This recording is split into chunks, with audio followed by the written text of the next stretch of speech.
Welcome back, everyone. In this video, I'm going to be showing you guys how we can go ahead and add columns and also show/hide columns on our SharePoint site. So we're going to come into our employee roster folder, and then from here, we have the add column option.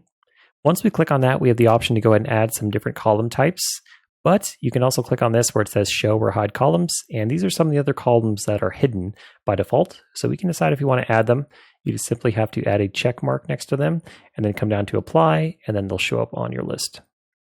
But we want to go ahead and make some changes here. So let's go ahead and adjust. And you can see you can also modify the order as well. But let's go ahead and get rid of those columns that we just added. And then we'll just get back to these. And then if we come over to add column, we're going to go ahead and add a new one. So on the employee roster, you have a few different ways you could set this up in a real world scenario. You'd probably want to set it up by department and then maybe add in a different folder for each member, each letter of the alphabet, just to associate that with the last name. And then within each one of those letters, you could add the relevant employees in each one of those folders. But for us, we could just say this is a really small company. There's maybe like 15 people, and we just have to add a department column. So let's go ahead and do add column, and then we could do text for the type. And then from here, we could just put departments.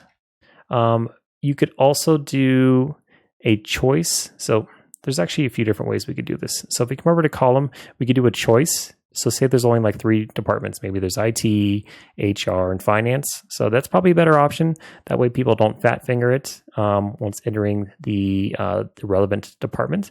So we could just do choice as well. Okay, so we're going to call it department. You can add a description to it if you want.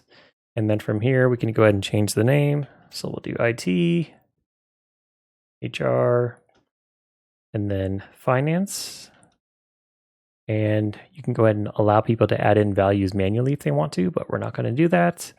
And the default value, we can decide if we want to select one, but we'll just put none.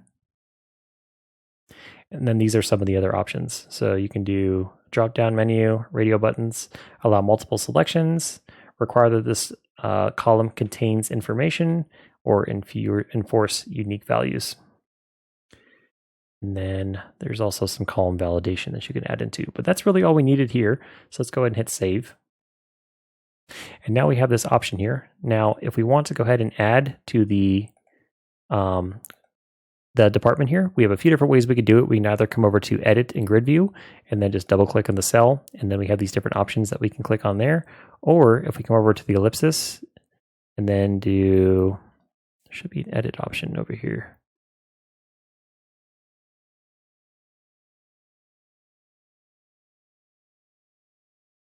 Properties, there we go. Okay, and then once we come over to properties, we can go ahead and click on the drop down and then do IT, and then it should save automatically, which it did. So we come over here, we now see that the SharePoint 2 file now has the IT department saved to it.